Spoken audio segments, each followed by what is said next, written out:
On January 6, 2021, Harry Dunn, one of the most obvious oral law enforcement members who struggled to defend Capitol and condemned the attack, announced that he was running for Congress on Friday.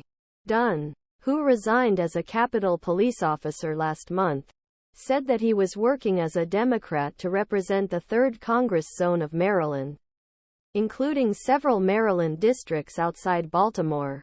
MSNBC'Nin Morning Joe on Friday morning. Dunn said, "He said he wanted to push back against people in the Congress because I have spent last 15 years of my life." Dunn said was interesting that January 6, both the nation and it took personally.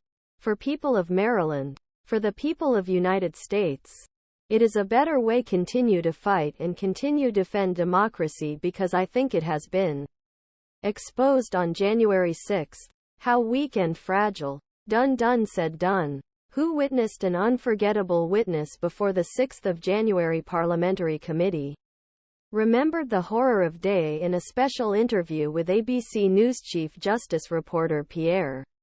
Thomas. June 9, 2022 photo. U.S. Police SGT.Haklı Harry Dunn. January 6 investigating attack on as Election Committee of Parliament opened first public hearing in Washington. Organizes.Bill ClarkAP. File. Dunn remembered, "I have been called a few dozen times N-Kelimi that protecting this building today." Dunn remembered an officer colleague. "They beat the police officers with flags in blue." Dunn, who joined the Capitol Police in 2008, sought pro-Trump riots on January 6 in terrorists.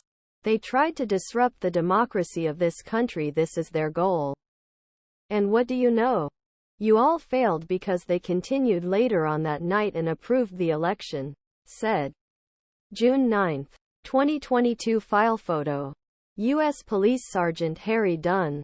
U.S. Capitol attack on January 6 as the Assembly Election Committee investigating first public hearing in Washington. Organizes.Scott AppleWhiteAP.